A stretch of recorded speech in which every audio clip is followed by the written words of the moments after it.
And welcome to yet another value. And today it's going to be I've got a smile on my face because of my accent. We're going to talk about the value of facts. And I'm going to spell that for some of you because I had to do it on my Facebook Live as well, just to make sure that we're on the same page. I'm talking about FACTS, facts. That might put a smile on your face when some of you might have thought something that they heard, something that they never heard. But it is the value of facts.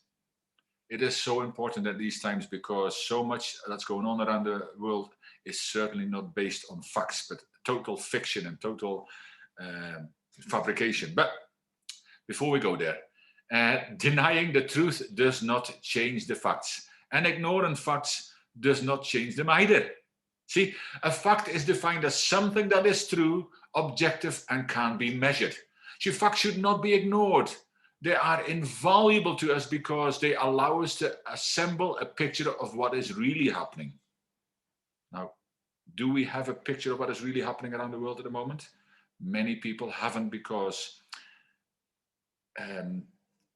they have been influenced by one side only. Now, that doesn't mean that if you've only influenced by one side that it can't be factual, but I always think we need to make informed decisions. And that's why I talk my truth. And that is not necessarily the truth of many people, whether they've been programmed to believe what to think and when to think it, or otherwise, I would like more people to know why they think and how they think. And that makes a big difference. I talk about it very soon about the value of right thinking as well. But it is to bring another perspective because most people at the moment are not making an informed choice, even though they think so. They're making a choice. They're being told what to do and they're doing it. People say, yeah, I can say yes or no, but that's not about facts. If you get one side only, it would always be good to look at the 180-degree different side, ask questions on that side, and then make an informed decision. Now, I come maybe not with 180-degree, but very, very different from what is happening. And it's my perspective, my truth. But it's not to make you change your mind. It's actually to give you information so you can make an informed decision. Because at the moment around the world, so much information is getting censored, and that should actually be a question. Why are these facts, if you believe it or not, so I'll put them in comments, why are these statistics, that information, why is that being censored? Why do governments and mainstream media not want you to see all of that stuff? The same about demonstrations are going on. In London, more than 1 million people hit the street, and the BBC, I'll call them out on it, on their own front door, they said an estimated 350 people. Millions. So you need to ask, what are the facts? So facts help us to make favorable decisions with co-workers, customers, our families, and finances. And they should always be favorable to help our country get back to where it once was, to help our countries, to help our people, to have the best interest of our people at heart, not run the country into total destruction. And in the UK, they run the health service into destruction because they want to sell it off cheap to their friends, no doubt. Okay, whether that's a fact or fiction, you can make it up, but ask better questions, people. The only way we get to the facts if we really ask questions, and you only get answers to the questions you ask. So if you don't ask better questions, you don't get better answers. It's not follow blindly. It's ask questions. If you still make the same choice, that is not what it's about. See, whether people do one thing and they believe in one thing, it's not about that. We shouldn't fight about that. We should respect each other. I respect myself enough to respect other people too, whatever they throw at me, because it's their behavior. I get that. But what we need to do is look at the bare facts, and when they are the facts, we can make a decision. We don't even have to follow the facts, but it's your choice. It should be everybody's choice to have the freedom to choose. Viktor Frankl, in his book Man's Search for Meaning, said the one thing they can never take away from you, even the governments are trying hard to do it, is the freedom to choose your own attitude. And they can never take that away. But they try to take every other freedom away. For what reason? What are the facts behind it? I'll leave it at that. But facts allow us to view trends, to recognize when people are doing well, and to make corrections before it is too late. See, they also help us to avoid overreacting, jumping to false conclusions, and assist us in making long-term plans. It's never too late to start looking at what really goes on behind the screen, to look at real statistics, real information. And you won't find it on mainstream media anymore because it's been removed, in my view. It might not be your view, and it doesn't matter. It's not about who's right. It's about us all doing the things to understand before being understood. And when we do that and we have discussions, we have fruitful discussions, honest and respectful discussions, that's what we need. We don't need fighting, shouting, or swearing at each other or raising our voices, because it doesn't do any good. And that's what, divide and conquer. That's what's happening around. It's a them and us thing. And we create that. That's a fact. That was not created by anything else but human beings. We create that amongst ourselves. We should stop doing that. There's only us, human beings. At the value of respect, everyone is equal. That's a quote by Arthur Moore, my wife, Arthur Moore Roberts, my wife, and she talks into it in her diversity and inclusion training. She also says, there's good news for you, because we don't need to like everyone we come in contact with. And that might be a revelation to some of you, and other ones already know that clearly. But however, the way you respect the person in front of you shows a direct reflection on your character, not theirs. Now take that in and mull that over for a bit. It's about facts. See, if our fact finding is incomplete, we may well make ill-informed decisions that have bad results and may even hurt others. It may even hurt yourself. As Thomas Fuller once said, get the facts or the facts will get you. And he says, when you get them right or they will get you wrong. That was Thomas Fuller. See, truth is the accumulation of all the facts from different perspectives, including people you don't like or people you've already fallen out with. They might have a perspective that might well speak into the fact, and maybe the facts are somewhere in the middle. It's not about one being completely right and another one being completely wrong, but it's trying to find out the facts and make that decision for yourself. That's when you make an informed decision. So there may be times we avoid the facts because we fear they contain bad news and we do not want to face it. See, that is some of the problems at the moment. Living in denial of the facts does not change the truth, by the way. It only permits us to temporarily live a false reality. And that's what's happening a lot.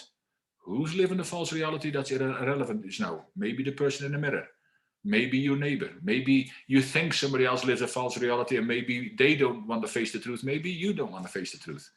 It's only a question you need to ask yourself.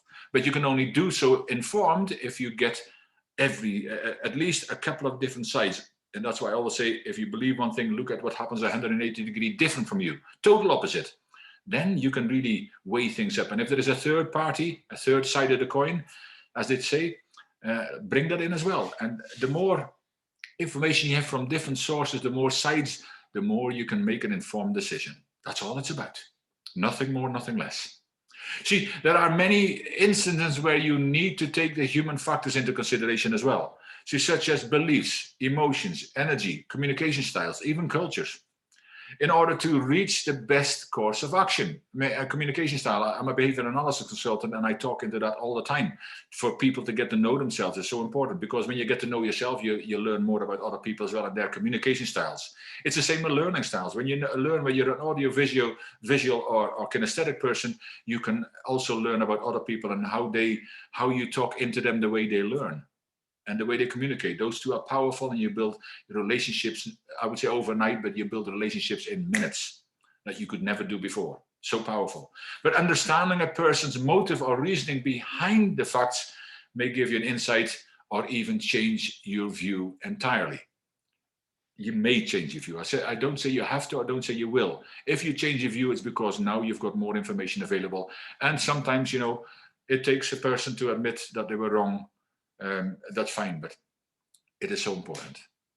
So then we've got some benefits of people who looking for facts. So you will have a good grasp of reality.